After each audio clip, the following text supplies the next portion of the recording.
Cathy, un autre thème, celui du corps. Par quoi veux-tu commencer? Connexion pure ou avec les oracles? Pur. Le corps, le 1er mot qui m'est venu, c'est cadeau. C'est un cadeau. C'est un cadeau et les êtres en sont pas forcément conscients. Il y en a plein qui prennent pas soin de leur corps, alors que c'est un cadeau. Le corps, c'est un cadeau, on peut faire tellement de choses avec notre corps. Ceux qui prennent le plus conscience de leur corps, c'est ceux qui en ont le moins, finalement. Souvent, quelqu'un, qui perd un membre ou plusieurs membres, bah, il exploite au maximum tout ce qui lui reste parce qu'il est conscient que le corps est important.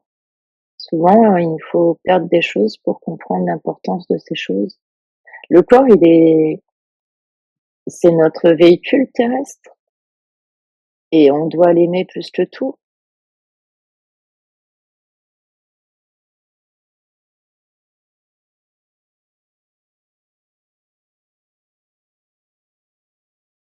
Tu peux continuer avec les oracles. Eh ben, on l'aime celle-là. Et elle revient souvent. Bah oui, le corps, il peut partir en fumée aussi, hein, sans prendre conscience. À cause de la peur, il peut partir en fumée.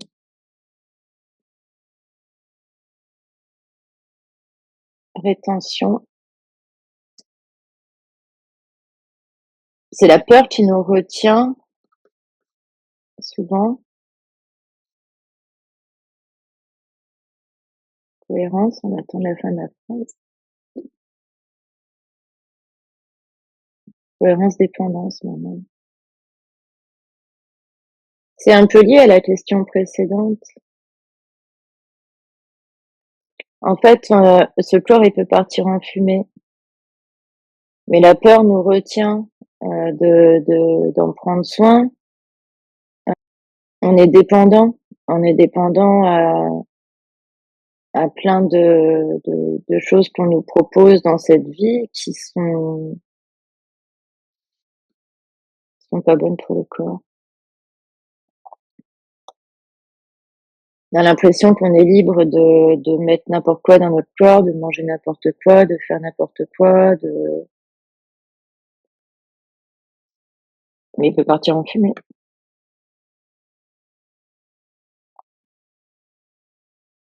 Le corps nous parle, il communique.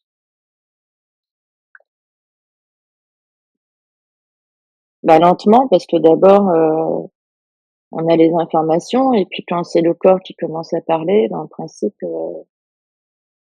pas trop tard, mais presque. Mais il nous parle. C'est une réussite.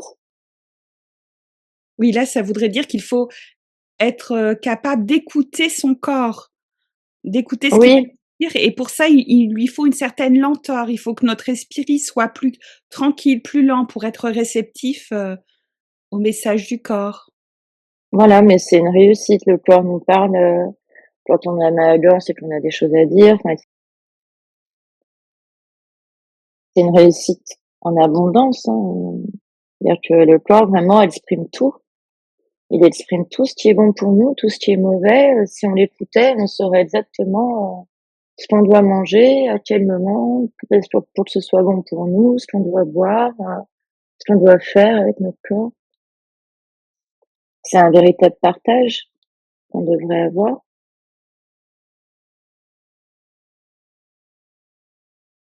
Faut avoir le courage aussi, bah, le courage de se libérer des dépendances et le courage d'écouter son corps et pas écouter tout ce qu'on a pu nous inculquer depuis toujours. Et qui a non seulement affaibli le corps, mais aussi nous a éloignés de lui. Il nous a retenus de la réussite.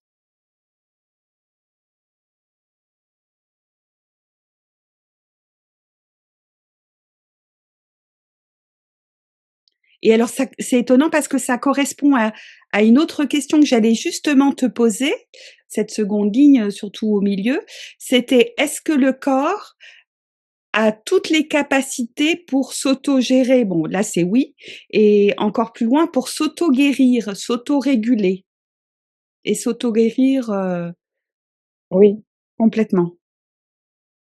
bah, oui, puisque la communication est une réussite et avec le partage, on a l'abondance.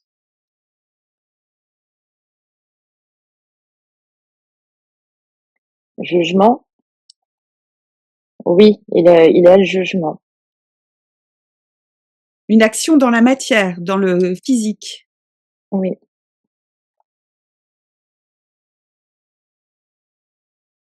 enthousiasme, intention.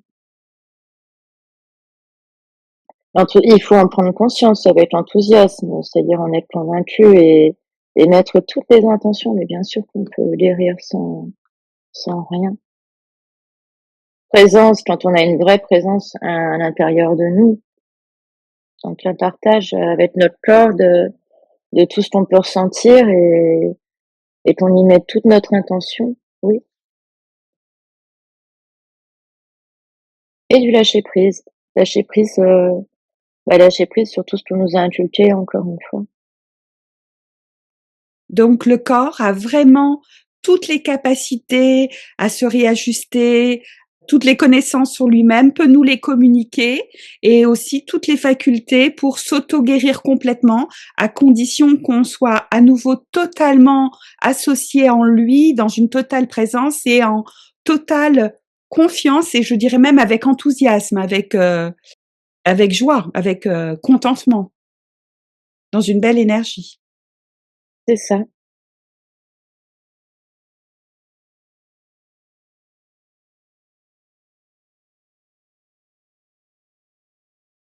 Autre question concernant l'alimentation, toujours avec le corps. Comme tu disais précédemment, le corps a été maltraité, il s'est fragilisé. C'est le fait qu'on se soit coupé de lui. Bah, tu vois, c'est la carte de la glace, de la froideur.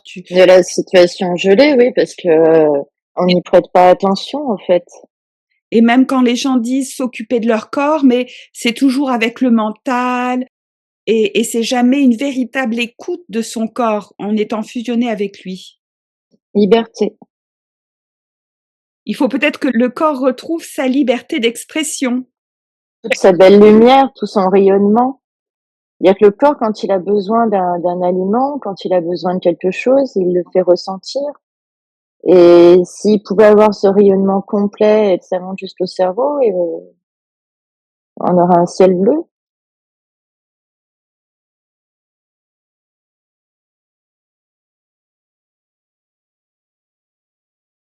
Ça veut dire aussi que toutes les obligations qu'on s'inflige en disant: «Il faut manger tant de repas par jour», de tout calculer, ça n'a rien à voir avec, le corps, avec ses véritables besoins. Donc il faudrait revenir à une écoute comme celle, des animaux sauvages à l'égard de leur propre corps, qui vont manger uniquement quand ils ont faim. Et qu'ils ont envie de manger. Oui, c'est vraiment ça, c'est que le corps demande ce qu'il lui faut. Et si on peut l'écouter, il va nous demander ce qui est bon pour nous. Quel que soit l'aliment, si on a envie de quelque chose, si on écoute notre corps, si on mange, c'est que c'est bon pour notre corps. Et effectivement, les 3 repas par jour, ça, c'est un peu comme, comme quand on voyait la vie vue d'en haut, tout le monde court dans tous les sens, sauf que c'est pas la vraie vie.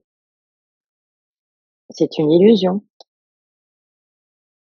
C'est une illusion, les 3 repas par jour et de se dire que 4 fruits et légumes par jour et j'en passe. Enfin, en fait, c'est vraiment, enfin, c'est bien 4 fruits et légumes par jour, mais c'est pas 4, c'est peut-être 1, c'est peut-être 10 le lendemain, c'est ce que le corps demande. C'est une illusion, les 3 repas par jour.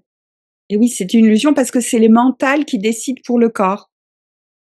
Avec l'amour, corps, on saurait ce qui est vraiment bon et juste pour nous. Mais il faut la volonté de l'aimer, ce corps. Il faut retourner, revenir à une écoute absolue de son corps parce que lui, c'est exactement ce dont on a besoin au quotidien, jusque dans les moindres détails. Lâcher le mental qui ne fait que nous illusionner et même détériorer le corps, le glacer, le figer.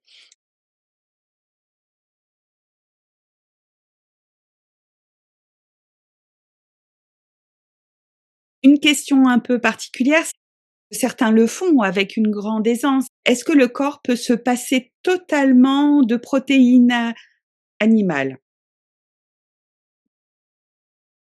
Restriction,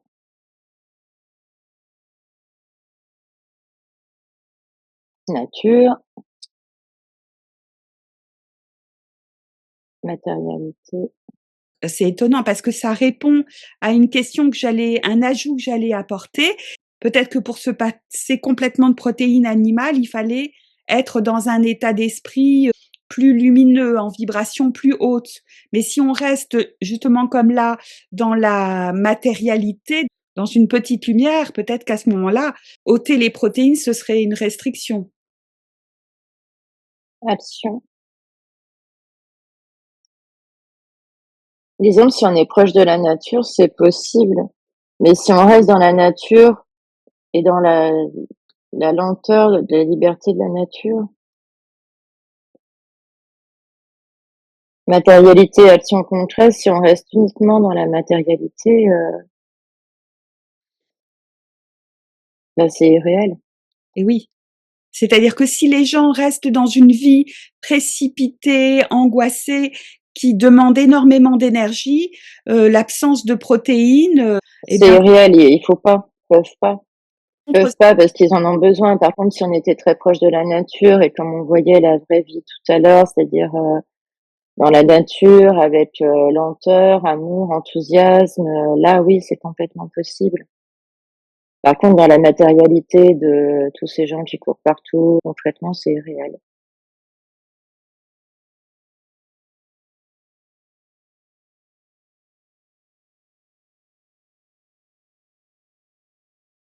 est-ce que pour, les personnes, alors j'imagine qu'il y en a peu, sont vraiment dans de très hautes vibrations lumineuses, est-ce que ces personnes peuvent atteindre un état d'être vibratoire qui fait vibrer aussi le corps dans des vibrations de plus en plus hautes, où il n'est plus nécessaire de manger? Rêve,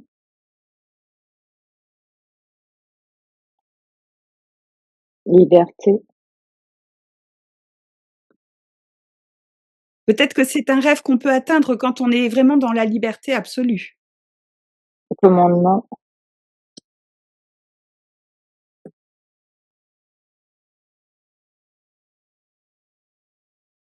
la terre, présence. Ce que j'entends, moi, c'est un rêve où on aurait la liberté, effectivement, mais on nous demande de vivre, avec la terre, d'avoir une vraie présence avec la terre et que du coup, en fait, sur terre, on doit rester une présence et si on veut rester une présence, On a besoin d'un minimum d'alimentation. oui, Pour rester en contact avec la matérialité de la terre, il faut ingérer certaines substances. Sinon, on s'étérise trop et certainement qu'on s'affaiblit aussi trop énergétiquement. bah, c'est qu'on peut pas vivre sur terre, notre corps, il a besoin de manger. Dans un rêve, si on passait notre temps à être juste dans l'état de rêve, quand on est en état modifié ou quand on rêve, si on était à 100 dans cet état-là, c'est-à-dire que finalement, on était une âme pas incarnée, on aurait cette liberté de pas manger. Mais, sur terre, on nous demande d'être une présence et pour être une présence, faut manger, sinon on peut pas. Le corps en a besoin.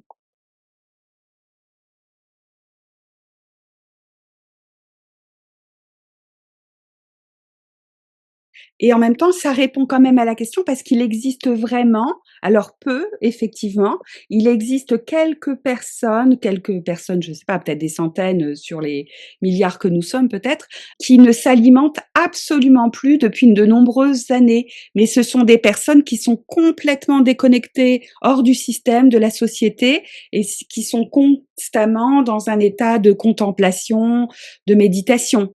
C'est Et ça, dans un état de rêve permanent, dans un état de oui, dans un état modifié permanent.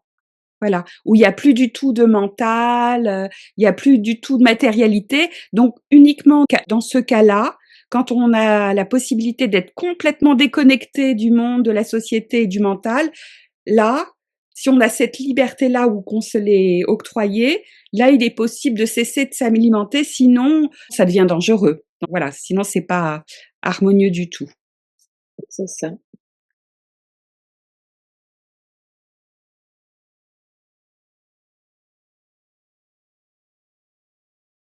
Est-ce que la configuration de notre corps actuel est sous l'influence des vies que l'on a eues dans le passé? Contrainte, confiance, bonté, simplicité, volonté, dépendance. Tu vois, avec les 2 cartes aux extrémités, c'est comme si c'était oui, le corps que l'on a dans cette vie, eh bien, il est totalement dépendant de qui on a été dans le passé. Oui, Et volonté, c'est aussi des croyances qu'on avait, des souhaits, des intentions qui ont pu petit à petit aussi configurer le corps de manière particulière. oui.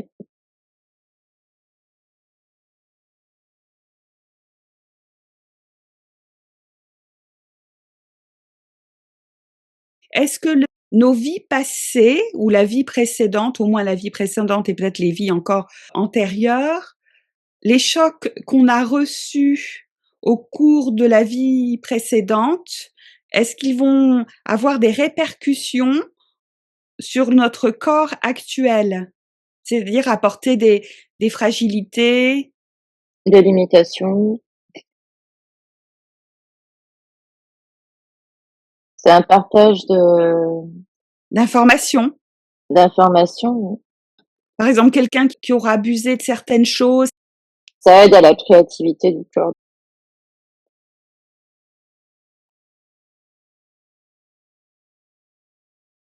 Enthousiasme. Oui, c'est une limitation qui est partagée lors de la créativité. Par exemple, si quelqu'un a fait beaucoup d'excès dans une vie précédente, eh bien, dans la vie suivante, il aura les organes correspondants qui seront plus affaiblis. C'est ça. Voilà.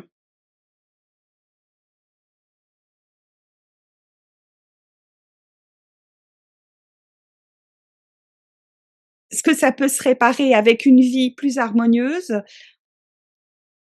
On prépare un nouveau corps qui soit plus harmonieux. Intention, austérité, rejet,